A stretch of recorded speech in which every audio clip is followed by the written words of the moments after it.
Listo. Ya acabo de iniciar la grabación. Me avisas por favor si logras ver la pantalla, ¿ya? Sí, sí se logra ver. Ya, buenas. En esta oportunidad nos toca ya la última sesión, me parece, de patrones pulmonares patológicos, ¿no? Ya vimos los anteriores, que son el alveolar, el intersticial, el reticular, entre otros. Y en esta oportunidad nos va a tocar ver el patrón pleural, que es uno este, de los más prevalentes o los más comunes, junto al patrón alveolar, que es el patrón pleural. Y luego el patrón destructivo, que también suele ser muy prevalente en el Perú, más que nada porque el principal causante de este patrón patológico es la tuberculosis pulmonar principalmente. ¿Ya? Y bien, vamos a ver el patrón en sí, bueno, es el patrón pleural, ¿no? Recuerden que tenemos dos pleuras, ¿no? La pleura que está pegada al pulmón como tal, al parénquima pulmonar, que es la pleura visceral, y la pleura que está pegada a los órganos adyacentes, ¿no? Al diafragma, entre otros, o a las costillas, etcétera, que viene a ser la pleura parietal. Bien, en condiciones normales nosotros tenemos líquido pleural realmente en este espacio, en el espacio virtual que tenemos entre las dos pleuras. Sin embargo, esta no sobrepasa el 0,1 a 0,2 centímetros cúbicos por kilogramo de peso. Es decir, no tiene que ser abundante. ¿Para qué sirve realmente el líquido pleural? Es para poder amortiguar al momento de la inspiración o al momento de algún golpe el daño que pueda sufrir el parénquima pulmonar. Entonces, ¿es necesario tener un líquido entre el espacio pleural? Sí, pero ahora el problema es cuando este líquido pleural aumenta por X razones, por inflamación de la pleura, por inflamación de los alveolos, por laceración incluso, o por infecciones. Ya puede aumentar este líquido por millones de cosas, ¿ya? Y dependiendo el contenido que esté entre estas dos pleuras, va a recibir su nombre. ¿Ya? Por ejemplo, si tenemos agua, líquido, exudado, trasudado, pues lo vamos a llamar derrame pleural. ¿Ya? O sea, clásico, derrame pleural. Pero ¿qué pasa? Si tenemos aire entre las dos pleuras, se va a llamar neumotórax. Ahora, si tenemos las dos, agua y aire, vamos a tener hidroneumotórax. Y cada uno va a tener sus características radiológicas, por separado, ¿no? Y bastante peculiares en cada una de ellas. Ahora, en caso del derrame pleural, ¿ok? No solamente puede tener agua por accidentes de tránsito, por laceraciones, cortas por arma blanca, ¿no? Por asaltos, pues suele llenarse esa cavidad virtual de sangre y ya no se llama derrame pleural, se llama hemotórax. Pero ¿qué es lo que pasa? Hay una infección que se está generalizando más, que está avanzándose más, etcétera, pues ya no va a tener agua ni va a tener exudado por ser una infección, sino va a terminar teniendo pus. ¿Y cómo se llama cuando hay pus entre ambas pleuras? Se va a llamar piotórax, ¿ya? Son son términos que nosotros debemos ir conociendo a lo largo de los ciclos que van pasando, ¿no? Para hablar con propiedad en en las rotaciones, más que nada. ¿No? Entonces, el patrón pleural va a tener tres principales tipos, ¿no? O subtipos. El derrame pleural, el neumotórax y el hidroneumotórax. Recuerden siempre que el derrame pleural es agua, ya en términos generales es agua, pero acá entra, por ejemplo, el hemotórax, encuentra el piotórax, entre otros, ya lo vamos a tener acá, ¿ok? Entonces, como es gran cantidad de agua, vamos a tener una radiopacidad. Ya una radiopacidad o bueno, una radiopacidad en una radiografía clásica o una hiperdensidad en una tomografía. Ya es lo mismo, básicamente. Usamos esas dos principalmente para poder diagnosticar ambas, ¿no? Y bueno, el neumotórax, que es aire, tiene densidad de aire, por lo tanto es negrito. Es radiolúcido en una radiografía e hipodenso en una tomografía. ¿Ya? Y bueno, se combinan los dos cuando hablamos de un hidroneumotórax, solo que en esta vez vamos a encontrar lo que se denomina el nivel hidroaéreo, que es bastante peculiar realmente. Bien, esa es como una pequeña introducción. Ahora vamos a adentrarnos un poco más a cada uno de ellos, ¿ya?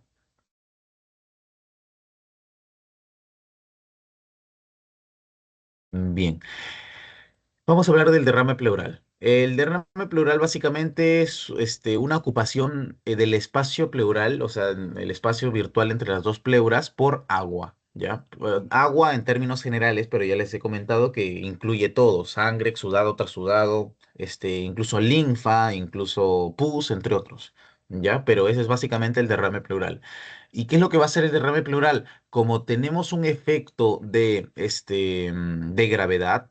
Recuerden que el agua va hacia abajo por gravedad y el aire va hacia arriba por gravedad, ¿ya? O sea, es básicamente lo más básico, ¿no?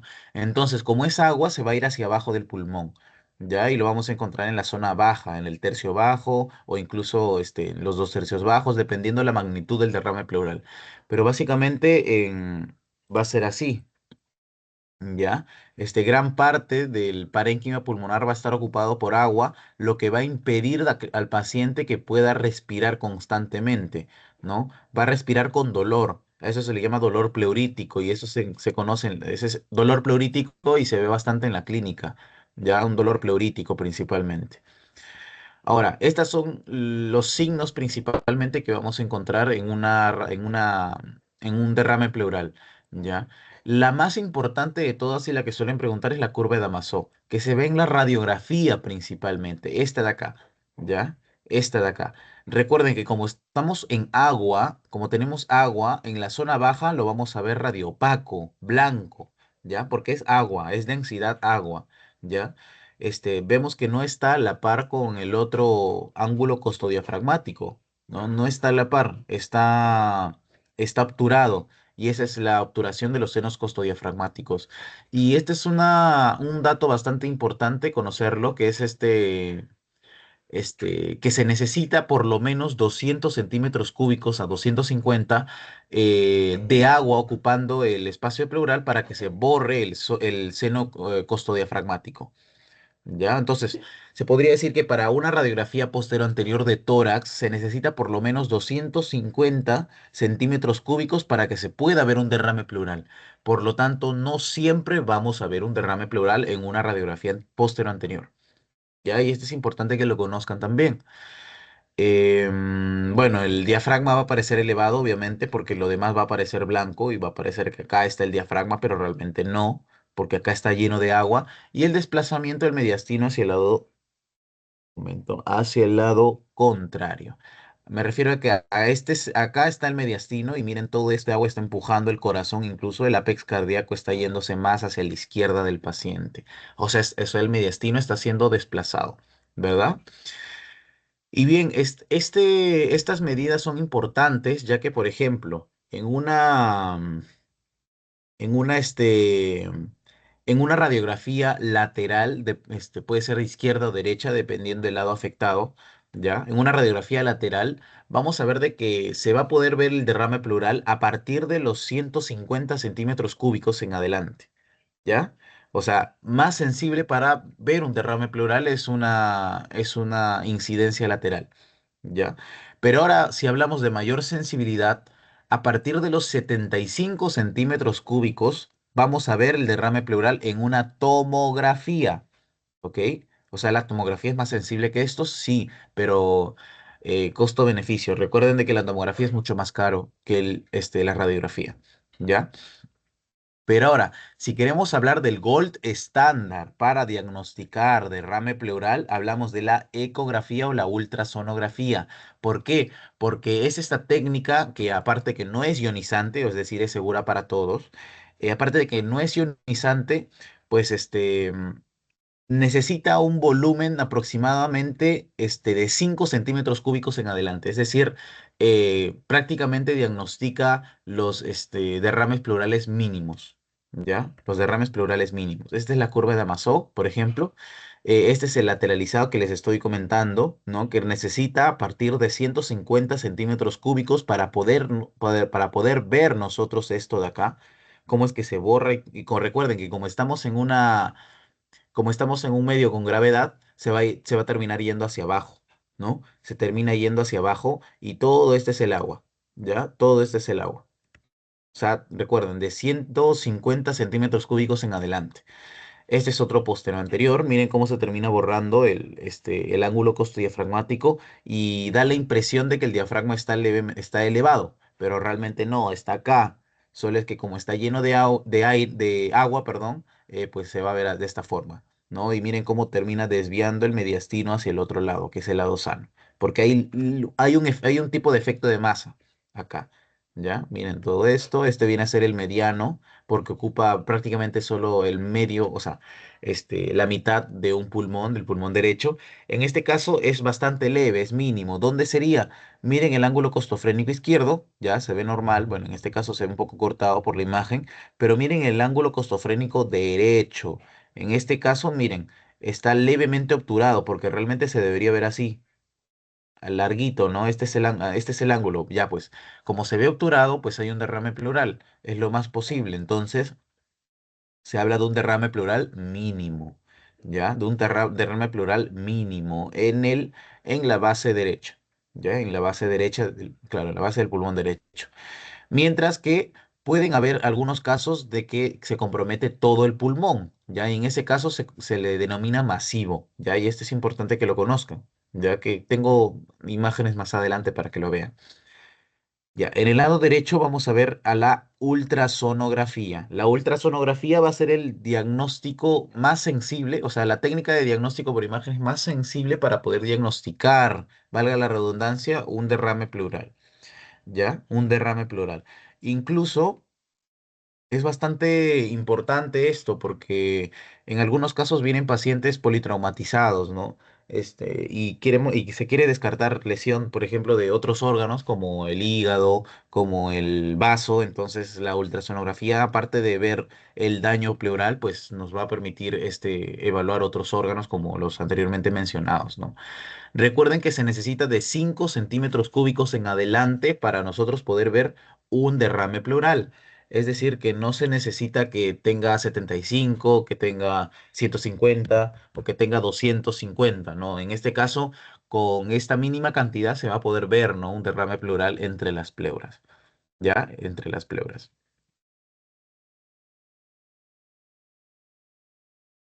Ya. Esta es la tomografía, el clásico signo de media luna, recuerden, ¿no? De 75 centímetros cúbicos en adelante lo vamos a poder ver, como tal, en una tomografía. Ya igualmente acá. Pero digo, ¿por qué no tiene la misma densidad? Porque recuerden que no todos los derrames pleurales van a ser netamente de agua. ¿Ya? Miren, en este caso tiene diferente densidad porque tanto la primera como el segundo están en ventana mediastinal, mientras que la tercera está en ventana pulmonar. ¿Ya? En este caso, miren cómo se ve, ¿ya? Se termina viendo de esta forma. Pero no todos están netamente llenos de agua, incluso miren por acá, pueden tener tabicaciones cuando es crónico o cuando es causado por tuberculosis. El derrame pleural puede estar tabicado, ¿ya? Es por eso que se prefiere hacer una toracocentesis ecográficamente guiada o ecoguiada, o sea, para poder evitar lacerar esas tabicaciones y hacer sangrar más al paciente, ¿ya? Puede estar loculado o tabicado.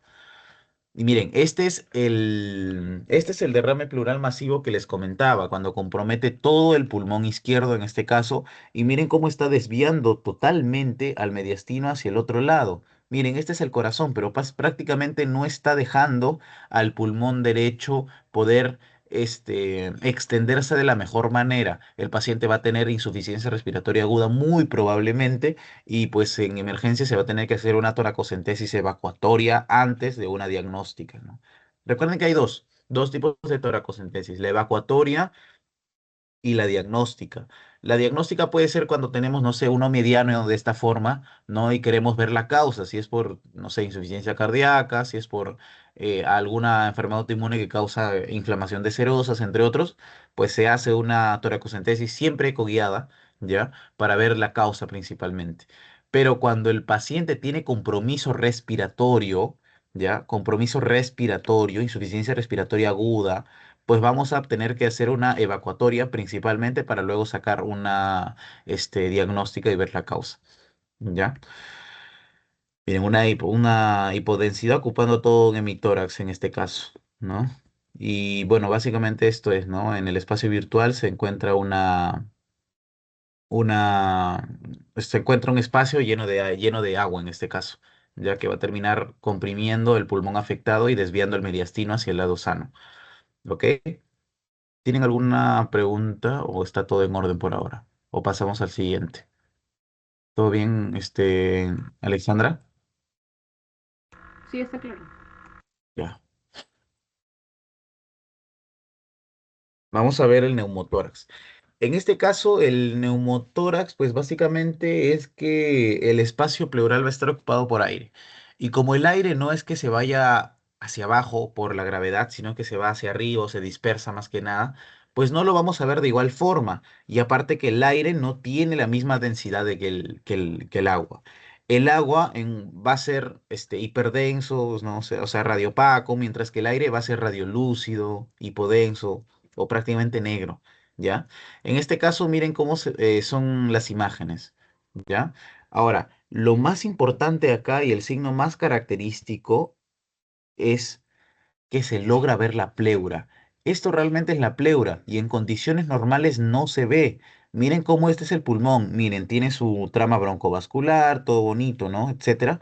Pero miren el resto. El resto del pulmón está completamente negro. Si bien es cierto, el pulmón también es negro, también es radiolúcido, pero no es tanto como si lo es un espacio totalmente lleno de aire. No sé si lo logran ver. Ahora, el neumotórax normalmente está asociado a accidentes, o sea, armas blancas, o sea, claro, asaltos por armas blancas, entre otros, que terminan lacerando el espacio pleural, ¿no? Pero básicamente es esto. Estos son este es el principal signo, que se vea la pleura visceral. Tiene que verse la pleura visceral para que nosotros diagnostiquemos, ¿no? Un neumotórax como tal. Ahora, también puede haber una desviación del mediastino dependiendo la gravedad, ¿no? del cuadro de neumotórax. Y estas son todas las causas, principalmente neumotórax secundario. ¿Por qué no hablo del primario? Porque el primario son por accidentes, básicamente, asaltos, accidentes de tránsito, entre otros. Mientras que el neumotórax puede tener causas por enfisema, ¿no? Esa destrucción de los tabiques alveolares que genera ese agrandamiento este, del del pulmón como tal, del parénquima pulmonar, que puede terminar lacerando la pleura y generando un neumotórax como tal. Neumonías necrotizantes, que es la complicación más grave de una neumonía clásica como tal. Incluso la tuberculosis, para que lo tengan presente.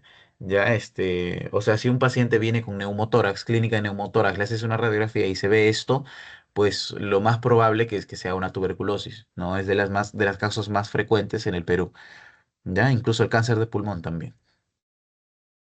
A ver, más imágenes. Miren cómo termina comprimiendo el pulmón. Básicamente el pulmón no va a poder respirar bien y el otro va a tener que hacer un poco más de esfuerzo para poder compensar el pulmón afectado, ¿no? Y miren cómo termina comprimiendo o desviando el mediastino hacia el lado sano, ¿no? Hacia el lado sano. Igualmente acá, ¿no? Todo está lleno de aire, está empujando el corazón, el mediastino hacia el otro lado. Ya, este es un neumotórax a tensión. Entonces, lo importante es que se vea el borde nítido que viene a ser la pleura. Ahora, el muñón pulmonar no se ve acá, creo que tengo una imagen más adelante, pero también es importante ver el muñón pulmonar, ¿ya? Que en condiciones normales no se tiene que ver.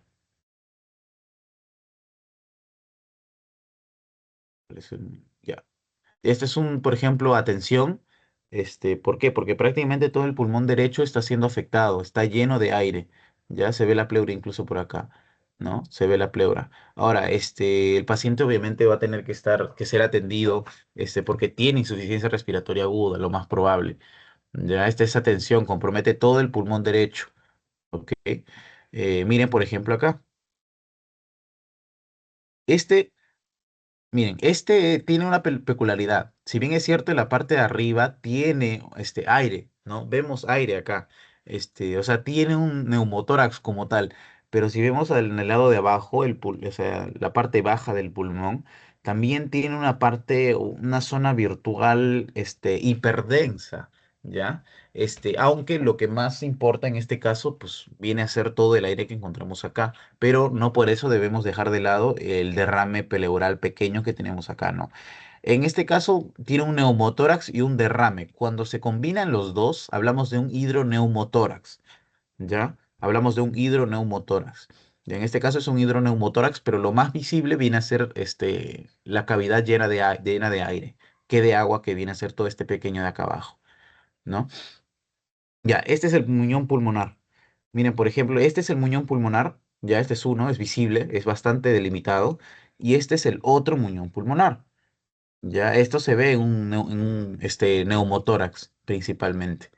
Ya, igualmente, esa tensión, miren, todo el pulmón izquierdo está siendo afectado, está siendo ocupado por aire. Por lo tanto, el paciente seguramente está en insuficiencia respiratoria aguda, ¿no? Es el muñón pulmonar, ¿ya? Igualmente acá, a ver, voy a hacer un pequeño zoom. Igualmente acá, miren, vemos también una cavidad llena de aire. Ahora, si ven el pulmón también está hiperdenso, está recontra hiperdenso. Posiblemente esto haya sido, este derrame pleural no haya sido por un accidente. No, perdón. Posiblemente este neumotórax no haya sido por un accidente automovilístico o un asalto por arma blanca, sino que haya sido por una neumonía principalmente, posiblemente una tuberculosis. Miren cómo se termina generando todo este patrón en vidrio esmerilado de ambos pulmones principalmente, ¿ya? Pero más del izquierdo. Miren, ya está totalmente blanco, está hiperdenso, etcétera, ¿no? Bueno, este es el signo de la columna desnuda. Esto pasa principalmente cuando hay una desviación bastante considerada del mediastino hacia el lado contralateral o hacia el lado sano. ¿Por qué? Porque básicamente la densidad del mediastino es quien borra la columna, es decir, la que nos permite que no veamos la columna como tal, ¿ya? Entonces, ¿a qué me refiero a que, a que en condiciones normales la columna no se ve porque la densidad del mediastino la borra, ¿ya? La termina borrando porque está cansada. Pero ¿qué es lo que pasa? Hay un neumotórax a tensión, el mediastino se desvía y ya no hay quien vea esta densidad que está ocupando la vista de la columna, de las vértebras. Entonces, como no hay nada acá, pues vamos a terminar viendo la columna con gran detalle, ¿no? Y este es el signo de la columna desnuda. No solo se ve un neumotórax a tensión, sino que también se puede ver en una telectasia masiva, ¿no? Que termine desviando, ¿no? El mediastino hacia el otro lado. Ya, o sea, es patológico, pero no es patognomónico. Y es importante que lo conozcan también. Ya, y miren el lado de arriba. Acá, perdón. El lado de arriba, como es que se ve un espacio lleno de aire, ¿no? Este básicamente es el neumotórax como tal. Puede tener muchas causas, no se olviden, no solo es por laceración, por arma blanca, saltos, nada, sino que también puede ser por infecciones, cáncer, entre otros, ¿ya? Tuberculosis, etcétera. Y bien, el último es el hidroneumotórax, que básicamente es la combinación de un derrame pleural con un neumotórax. Ya es la combinación principalmente. Y ahora sí, prácticamente la única causa que hace esto, pues viene a ser las laceraciones. Prácticamente, no digo que sea la única, ya que básicamente en el espacio pleural va a estar contenido por aire, o sea, radiolúcido, o sea, negro y por agua, o sea, radiopaco, o sea, blanco, ¿ya? Y recuerden que cuando tenemos agua, el agua va a ir hacia abajo y el aire va a ir hacia arriba, ¿no? Entonces, va a generar como una especie de línea totalmente horizontal, totalmente transversa a lo que en este caso se le denomina nivel hidroaéreo y es lo principal. ¿Por qué nivel hidroaéreo? Porque el agua está hacia abajo por gravedad y el aire está hacia arriba por gravedad también, ¿no? El aire no se va hacia abajo. Entonces lo vamos a ver de esta forma. Miren, el pulmón derecho está siendo ocupado por completo, ¿ya? Está siendo ocupado por completo. Pero miren esta línea es perfecta, básicamente porque todo lo que está acá abajo es agua, mientras que todo lo que está arriba es aire, ¿ya? Este es un hidroneumotórax, ya es un hidroneumotórax. ¿Qué más tenemos igualmente acá? Básicamente este es el único signo. Si encontramos una imagen que no tiene la curva clásica, por ejemplo, ¿no? No tiene la curva clásica de un derrame pleural y que encima no se ve la pleura, pues ya pues estamos hablando de un hidroneumotórax, ya, de un hidroneumotórax. Igualmente acá. Y miren, la línea totalmente transversal, totalmente horizontal, nos hace indicar de que es un hidroneumotórax. ¿Ya? También se puede usar una tomografía para poder diferenciarla de otras patologías. Ya, una tomografía donde se va a ver principalmente así. Ya bueno, en este caso no es tomografía, es resonancia. ¿Por qué es resonancia? Porque las partes blandas se pueden lograr. Miren, en este caso es un paciente con alto grado de adiposidad, ¿no? En el tórax, ¿no? Se puede ver. Todo esto es la grasita del paciente. Ya es una resonancia. Y bueno, pues se ve en la parte baja cómo es que se ve el agua, ¿ya? Que es hiperintensa. Acá hablamos de intensidades cuando hablamos de una resonancia magnética, mientras que en la parte de arriba vamos a ver algo hipointenso, que viene a ser el aire, ¿no? Recuerden que para ver pulmón, la resonancia no nos va a ayudar mucho. Para ver pulmón, la resonancia no nos ayuda mucho realmente, salvo estemos en la etapa de que ya diagnosticamos un cáncer pulmonar y querramos hacer una estadificación, pero más de eso no nos va a ayudar. Más de eso para diagnosticar realmente no nos va a ayudar. Lo que se prefiere es las técnicas anteriormente mencionadas, ¿no? La ecografía, la resonancia y la tomografía sí nos ayudan para ver patología pulmonar. En el caso de la ecografía, solo es altamente sensible para el derrame pleural. Para el neumotórax y el hidroneumotórax no lo va a ver. Mientras que la tomografía básicamente es el gold estándar para el diagnóstico de otras patologías, ¿no? Para ver cavernas, para ver tuberculosis, para ver eh, masas pulmonares, un nódulo solitario, metástasis, entre otros, pues nos va a ayudar la tomografía. Y bueno, la radiografía es lo que principalmente se hace al inicio, ¿no? Cuando viene un paciente con sospecha, bueno, con sintomatología respiratoria, es lo que principalmente se hace al inicio en emergencia, ¿no? Que también suele ayudar bastante. Ya. Miren la diferencia entre una resonancia con una tomografía. Ya, la resonancia nos ayuda a ver con lujo de detalle todo, incluso las partes blandas. Pero miren a la tomografía. La tomografía no permite ver las partes blandas bien. Esté en una vista, pues, o bueno, esté en una ventana pulmonar o en una ventana mediastinal, no permite ver las partes blandas. Incluso las vértebras también, cómo se ven en este lado, aún así estuviera en una ventana mediastinal, repito, ¿ah? En este caso está en una ventana pulmonar, pero miren cómo se ve la vértebra y miren cómo se ve la vértebra acá, cómo se termina viendo el córtex, al final el núcleo, ¿no? O sea, nos da el lujo de detalle todo, ¿ya? Todo, la gran parte de las estructuras del cuerpo se ven. Ahora miren, esta es la única parte de pulmón viable. Realmente no es nada, no es nada. Y debajo de esto encontramos el agua. Todo esto está lleno de agua y lo de arriba es el aire. Ya este es un hidroneumotórax que está desviando el mediastino hacia el lado contralateral o hacia el lado sano. ¿Ya? Igualmente de esta forma. En este caso es mucho más grave, ¿no? Se ve que prácticamente está lleno de aire y abajo nomás tenemos el agua, ¿ya? Prácticamente no hay pulmón viable y está desviando el corazón hacia el otro lado, ¿no? Estas ya son emergencias médicas como tal.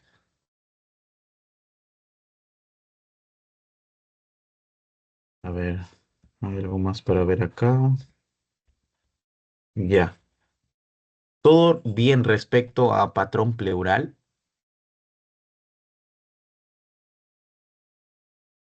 Sí, está claro. Ya.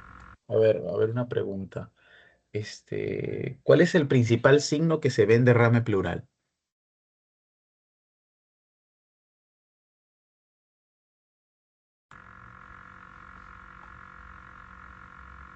La curva de Damos, la curva. Exacto, claro, la curva de Amasó. La curva de Amasó es el principal signo radiológico ya de un derrame pleural. Y cuando hablamos de un neumotórax, eh, bueno, no disnea, pero más que todo es el secundario que era EPOC, enfermedades infecciosas. ajá, ya, está bien. ¿Y qué es lo que se ve en la imagen, ¿no? Del derrame pleural? Perdón, en la imagen del neumotórax. Am, bueno, más que todo aire, en patrón pleural es agua y en hidroneumotórax es aire y agua. Ajá. Ya, pero porque esto seguramente te van a preguntar, ¿ya? En neumotórax lo que se ve es la pleura visceral. La pleura visceral no se debe ver, en condiciones normales no se ve, pero en el neumotórax sí se va a lograr ver esa línea delimitada que separa el parénquima pulmonar de todo el espacio lleno de aire. Ya, eso es lo que no se ve, lo que se ve en un neumotórax. Y también se ve el muñón pulmonar, aunque en menos ocasiones, ¿no? Pero más sensible es la vista Línea. claro, ajá, esa vista de la pleura visceral. Ahora, y del hidroneumotórax, lo más sensible o lo más importante para ver es el nivel hidroaéreo, ¿ya? Nivel hidroaéreo, horizontal o transversal, como le quieran llamar. Y básicamente es el agua hacia abajo y el aire hacia arriba, ¿ya? Y delimitado por una línea totalmente horizontal, ¿ya? Sí. Ya. Vamos a ver patrón destructivo ahora.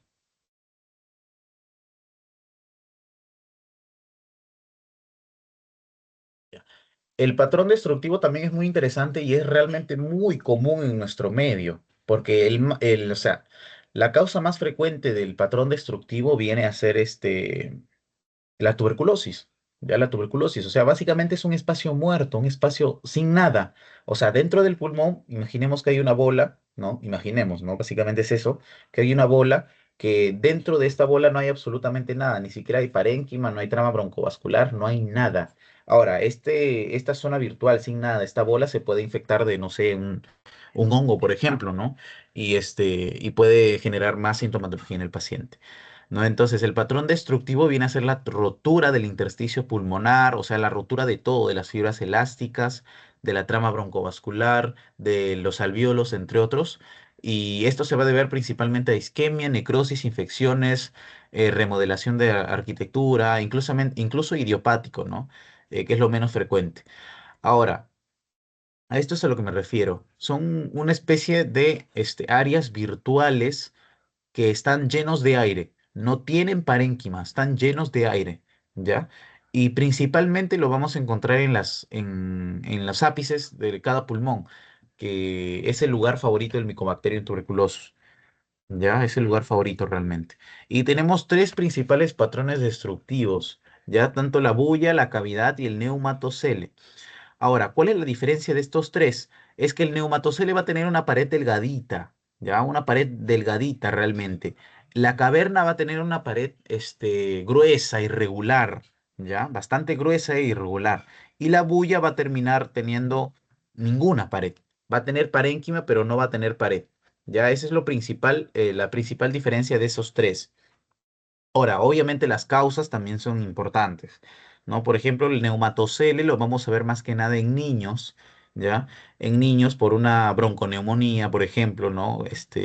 Pero el neumatocele se va a terminar, sanando, curando, resolviendo de manera espontánea, incluso sin necesidad de tratamiento. Mientras que la cavidad, la bulla, principalmente la cavidad, no se resuelven, ¿ya? Y suelen tener los pacientes lo suelen de tener de por vida, por ejemplo, ¿ya? Y la principal causa de estas dos, pues viene a ser la tuberculosis, ¿ok? La tuberculosis. Ahora, como les comentaba, ¿no? El principal germen que termina infectando o colonizando estos espacios muertos viene a ser el Aspergillus fumigatus, ¿ya? A lo que se denomina el aspergiloma, cuando se le conoce, cuando la caverna está completamente llena de este hongo como tal. Ya hace un signo de la media luna bastante interesante que también lo vamos a ver después, que es propio del patrón destructivo. ¿Ya? Bien, vamos a ver cada una de ellas. Recuerden que como todos son espacios muertos llenos de aire, todos van a ser radiolúcidos, todos se van a ver negros en las imágenes, ¿ya? Radiolúcidos en una radiografía e incluso bueno, incluso hipodensos en una tomografía, ¿ya?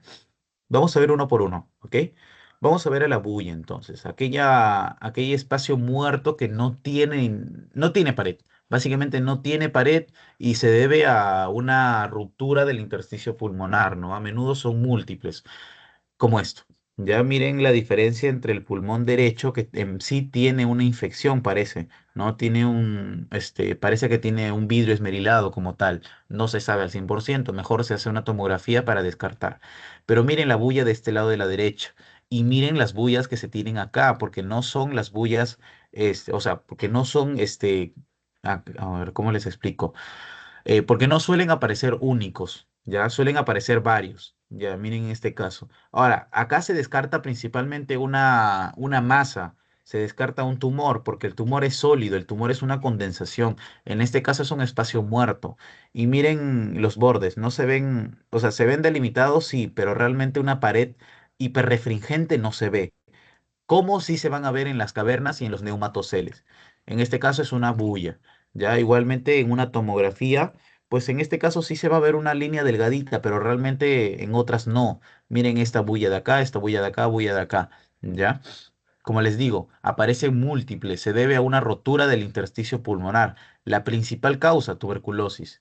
Ya miren en el lado del pulmón izquierdo, la mitad inferior realmente, cómo es que se ve totalmente negro y delimitado por una línea prácticamente inexistente. Ya estos son ejemplos principales de bulla.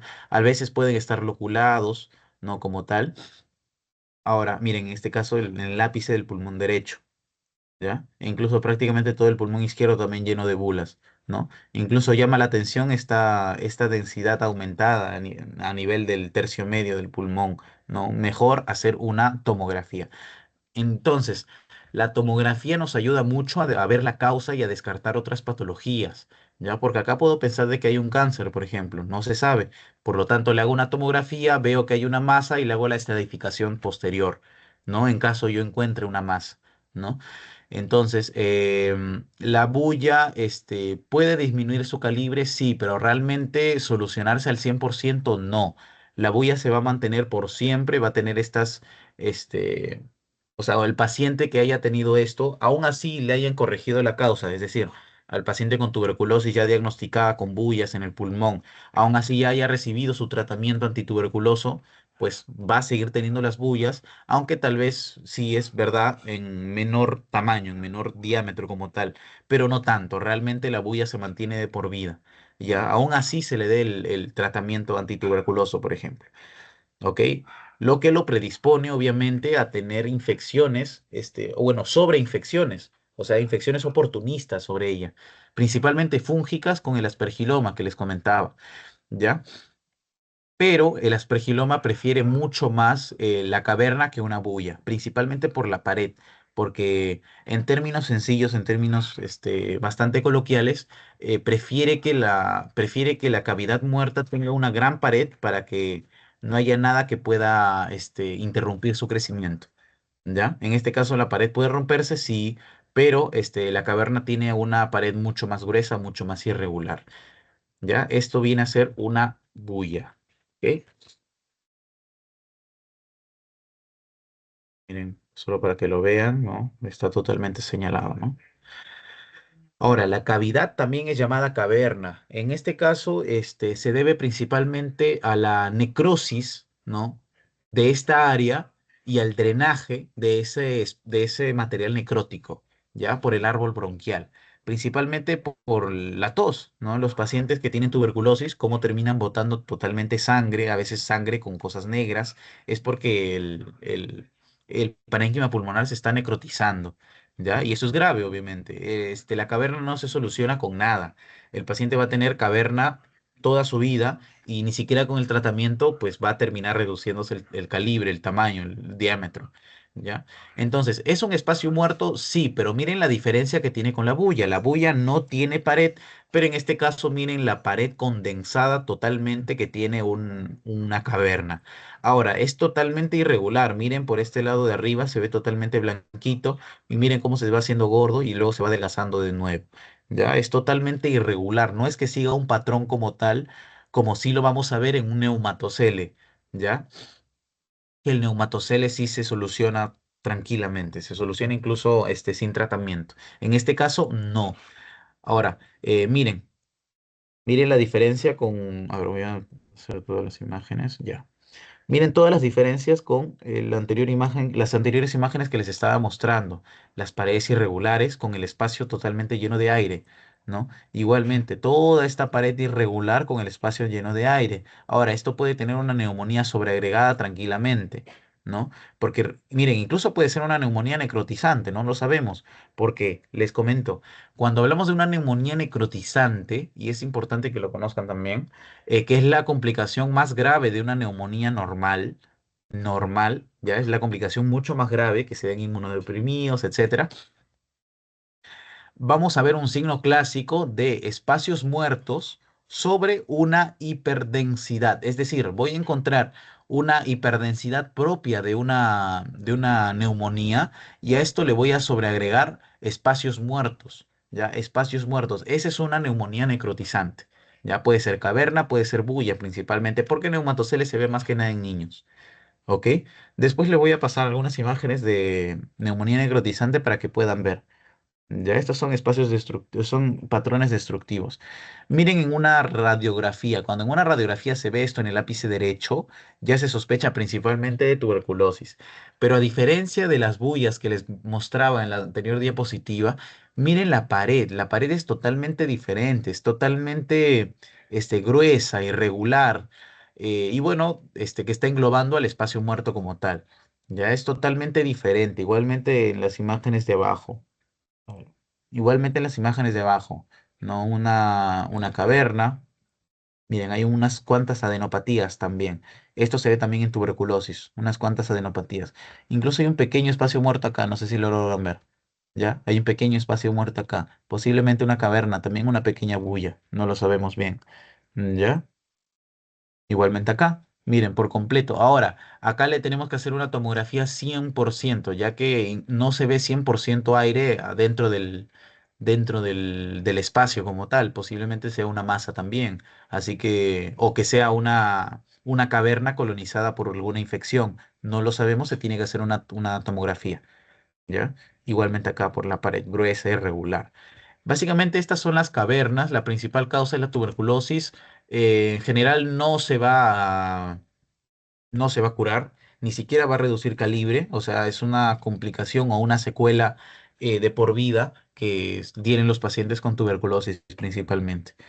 ¿Ya? Digo principalmente porque no es la única causa. También pueden haber otras causas como enfermedades autoinmunes, entre otros, ¿ya? Y bueno, finalmente tenemos al neumatocele. En este caso, el neumatocele viene a ser un quiste, ¿ya? A diferencia de la bulla, el neumatocele va a tener una línea bien delimitada y bien delgadita como la pared, ¿ya? Y realmente son transitorios. Al inicio va a ser gruesa la pared y luego se va a ir adelgazando hasta finalmente desaparecer, ¿ya? Se solucionan incluso sin tratamiento. Son las imágenes. A ver, esto es para que vean ya. Acá miren cómo se ve en este lado una línea que está delimitando cierta área. Ya en la imagen A, una línea totalmente hiperrefringente que termina delimitando un área un poquito negrita, ¿no? No sabemos, le hacen una tomografía y miren, esto se termina viendo. Ya un neumatocele, la pared delgada, bastante regular, el espacio dentro es totalmente negrito, ya es un quiste. Es un quiste secundario a una neumonía en niños. Ya, en niños principalmente, traumatismos también, pero más común es en niños. Ya, esto no se ve en adultos, se ve en niños principalmente. Ya, en esto no se ve mucho, le hacen una tomografía, me imagino, y se ve de esta forma. Ya, se ve de esta forma. Posiblemente lo de acá, ¿no? Pero no es muy sensible en esta imagen. Pero acá sí, en una tomografía sí. La pared no se ve gruesa e irregular como si se ve en una caverna. Ni tampoco se ve una línea más delgadita o de plano no se ve nada como se ve en una bulla. En este caso la línea sí se ve, aunque es delgada, pero sí se ve, es regular y delimita todo el espacio muerto como tal. Miren, incluso el pulmón está lleno de puntos, ¿no? Está lleno de puntos. Posiblemente tenga un patrón miliar también, que hablábamos de los patrones intersticiales, ¿no? Un patrón miliar de una tuberculosis miliar, no lo sabemos. ¿Ya? Otra tomografía. totalmente lleno de aire este espacio, pero que está siendo delimitado por una pared bastante delgada, ¿no? Igualmente acá, ¿no? Igualmente acá en el pulmón de un recién nacido. Y pues igualmente acá. Realmente el neumatocele o sea, solo se sospecha más que nada cuando un paciente tiene, o bueno, el paciente es pediátrico, ¿no? Y pues tiene una neumonía. Entonces, en ese caso se sospecha de un neumatocele. ¿Y se le da tratamiento o no? Ya. En este caso no se le suele dar tratamiento salvo tenga otra condición, ¿no? Por ejemplo, hay una neumonía. Se le da tratamiento para la neumonía. Pero ese tratamiento para la neumonía no es que quiera decir de que vaya a aumentar el tiempo de resolución de ese espacio muerto de ese neumatocele. No, no lo va a aumentar, simplemente se va a solucionar tranquilamente de manera transitoria, de manera espontánea. No es que se dé tratamiento como tal. Si se soluciona la neumonía, bien, suspendes el antibiótico, no le das más antibióticos porque es un niño. También puede ser no sé, los aminoglucósidos, entre otros, terminan siendo nefrotóxicos o ototóxicos. Entonces no es lo adecuado darles muchos antibióticos a los niños, ¿no? En este caso le suspendes el antibiótico y pues esperas a que se solucione transitoriamente y le haces una radiografía a las 2 semanas, por ejemplo, ¿ya? Para poder ver si es que ha reducido, cómo va ese neumatocele y tal, ¿ya? Bien, esos son los principales tres, pero también se tiene, este, o sea, también se tiene a la tuberculosis. Ay, no sé, ya. También se tiene la tuberculosis. Antes de pasar a la tuberculosis, ¿está todo en orden respecto a lo que mencionaba antes? Sí, está claro. No sé qué cosa hice, perdón. No sé qué hice.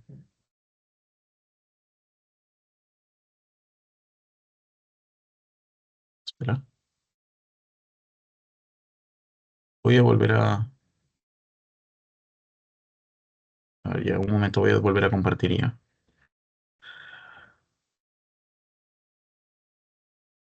Ya, ya. Tenemos dos tipos de tuberculosis. Ya, en este caso tenemos la tuberculosis primaria y la postprimaria. Ya la primaria, pues básicamente es cuando sí, me escuchas, ¿no? Sí. Básicamente la primaria es cuando un paciente es expuesto al Mycobacterium tuberculosis, por primera vez. Ya, debe ser primaria. La postprimaria es cuando esta se activa, se reactiva. ¿Ya? Porque recuerden que la tuberculosis pulmonar la podemos tener prácticamente todos, ¿no? La podemos tener todos, pero basta que el sistema inmune se debilite para que el Mycobacterium tuberculosis haga su enfermedad, ¿no? Genere granulomas, genere derrames, genere neumotórax, entre otros. No, basta que haga eso. Incluso que vaya a otros órganos, ¿no? Porque no solo se limita al pulmón, puede ir a cualquier parte del cuerpo, al sistema nervioso, al sistema mioarticular, a la zona lumbar, al hueso, puede irse al riñón, etcétera, etcétera, etcétera. Incluso la piel, ¿no? Hay tuberculosis cutánea. Pero bien, cuando tenemos una tuberculosis pulmonar, vamos a tener ciertos signos como tal que viene a ser la principal, la linfadenopatía. ¿Qué se refiere con linfadenopatía? Esto ocurre principalmente en niños. Ya ocurre en el 96% de los niños que son expuestos al tuberculosis por primera vez. ¿Ya? Y básicamente este es el aumento del tamaño de los ganglios ciliares. ¿Ya? De los ganglios ciliares que no es 100% específico de acá, puede darse también en otras patologías respiratorias, otras infecciones. Pero básicamente a la tuberculosis le gustan los ganglios de los niños, entonces se suelen ir y suelen agrandarse, ¿ya? Suelen agrandarse. Miren la diferencia, ¿no? Así debería verse el muñón pulmonar realmente de este lado, pero se ve totalmente agrandado, ¿no? Incluso se ven líneas un poquito más blancas de lo habitual. Estas son líneas calcificadas también. Se pueden calcificar porque la tuberculosis es crónica, ¿ya? Ahora, ¿qué es lo que pasa? Tenemos una linfadenopatía. ¿Va a haber una enfermedad parenquimal? Sí, pero esto no va a ocurrir principalmente en todos los casos, sino va a ocurrir en algunos casos de los que desarrollan la linfadenopatía, ¿ya? Por ejemplo, En el tercio de los casos van a tener una cicatriz radiológica fibrótica, ¿ya? Esto también es importante, una cicatriz radiológica fibrótica. ¿Ya? Que se le denomina el complejo de Gón, que viene a estar a este lado de acá, ¿ya? Viene a estar periférico, ¿ya? Principalmente periférico, pero hacia arriba, una cicatriz radiológica fibrótica.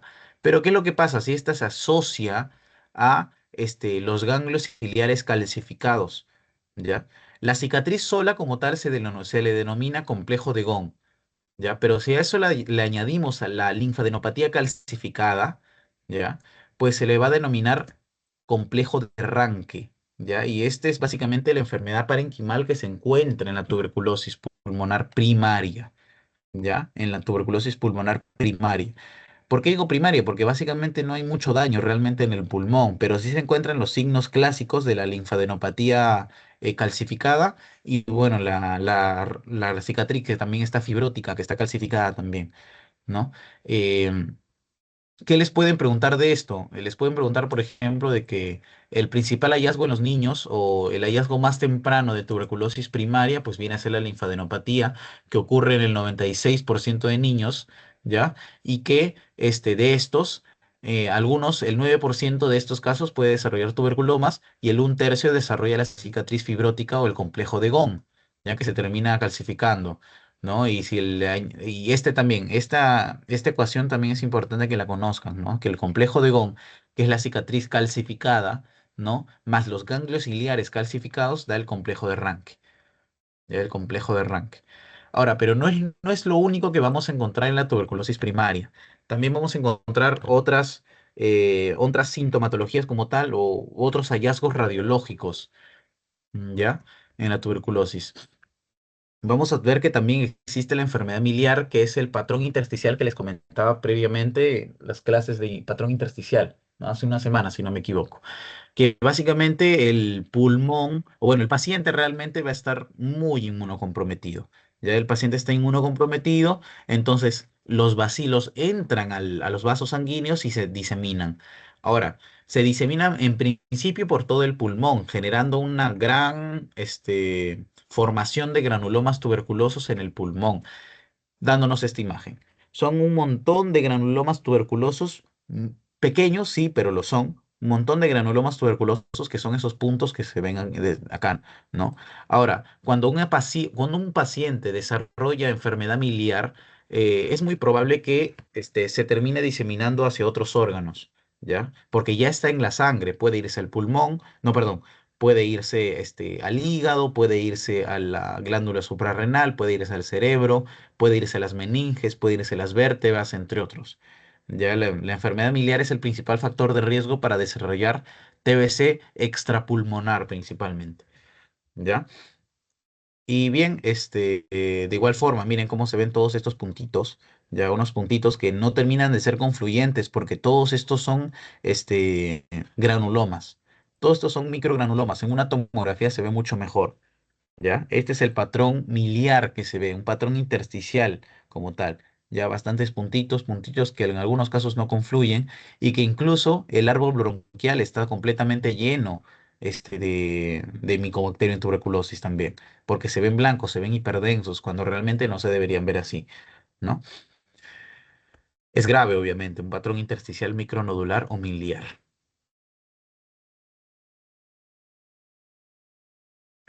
Ya. Ahora vamos a hablar también de la postprimaria. En la postprimaria básicamente entra el derrame pleural, entra el neumotórax, el hidroneumotórax, entra la neumonía necrotizante, entra la infección por Aspergillus fumigatus, entre otros. Esa es la tuberculosis postprimaria como tal. Miren, por ejemplo, las cavernas. ¿Ya? Estas son enfermedades parenquimales que causan una TBC postprimaria. Recuerden que primaria es cuando se le somete o se le expone por primera vez al sujeto, al Mycobacterium, ¿no?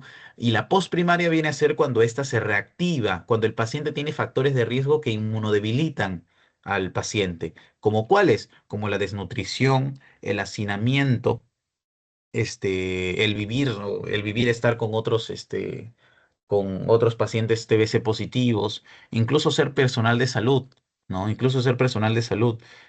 puede predisponer a tener TBC, ¿no? Que se puede reactivar por cualquier forma, ¿ya? Desnutrición y hacinamiento son los dos principales factores de riesgo para activación de tuberculosis.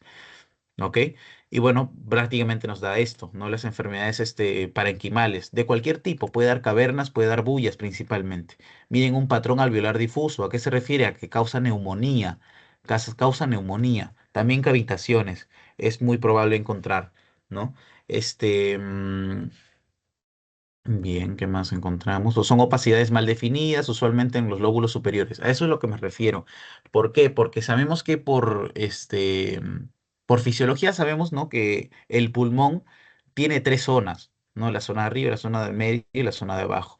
La cosa es que la zona de arriba está completamente lleno de aire, ya por gravedad, obviamente, mientras que la zona de abajo está completamente lleno de sangre. Es decir, los capilares están mucho más llenos a nivel de las bases, mientras que a nivel de las ápices, los alvéolos van a estar muy llenos de aire. Y eso es lo que le gusta al Mycobacterium tuberculosis. Le gusta tener un espacio completamente lleno de aire para él, para que pueda reproducirse, ¿ya? Para que pueda reproducirse. Normalmente esta infección está delimitada, ya se le aparece un pequeño granuloma y dentro de este granuloma se termina delimitando la infección. Eso se le llama TBC latente, pero en este caso ya está causando necrosis del parénquima pulmonar porque tenemos una caverna, tenemos una cavitación, incluso tenemos zonas hiperdensas por acá. Estas son, miren, incluso los ganglios ciliares calcificados se logra ver.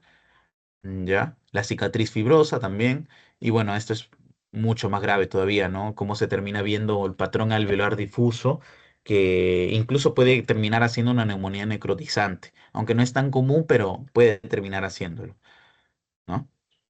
Igualmente, aunque se le dé el tratamiento antituberculoso perfecto, de manera perfecta, va a tener secuelas, va a terminar teniendo secuelas, ¿ya? Y la sintomatología clásica, pues viene a ser la sudoración nocturna, la fiebre y la hemoptisis. En cada tos que los pacientes tengan, pues van a terminar botando sangre, ¿ya? Van a terminar botando sangre, porque se está desarrollando lo que es la necrosis, la expulsión por el árbol bronquial del parénquima pulmonar, ¿ya? De manera mínima, pero se va formando, se va haciendo, ¿no? Ahora, este es importantísimo también, porque el Mycobacterium tuberculosis, cuando ya se activa, cuando está activada, no solamente se va a limitar al parénquima o al alveolo, sino que va a terminar invadiendo al bronquio, ¿ya? Termina invadiendo al bronquio, esto también es grave, ¿ya? Termina invadiendo al bronquio, generando este signo principalmente, el signo del árbol en brote, se le conoce. Ya el signo del árbol en brote es cuando el Mycobacterium ya está llegando a los bronquios y está terminando por diseminarse. Esto acá, miren cómo este pequeño arbolito se va a terminar ramificando y ramificando y ramificando. ¿Ya? Este es el patrón de árbol en brote ya clásico de una tuberculosis pulmonar postprimaria, cuando ya está activada como tal. A ver, acá, por ejemplo, no se logra. Por acá tal vez, ¿no? Miren cómo el bronquio se termina ramificando y cómo termina viéndose hiperdenso. ¿Ya? En este caso, el foco infectado se abre la vía aérea, se disemina por vía endobronquial, pero no es patognomónico. Ojo con esto, ¿no? Significa que la enfermedad está activa en camino a ser patrón alveolar, ¿no? O sea, no es patognomónico, se puede encontrar en otras infecciones, pero es muy importante poder reconocerlo, ¿no? Para poder evitar de que se convierta en una neumonía, ¿no? O que llegue a la pleura, ¿no? Que su principal misión es llegar a la pleura. En este caso, se tiene que evitar, ¿no?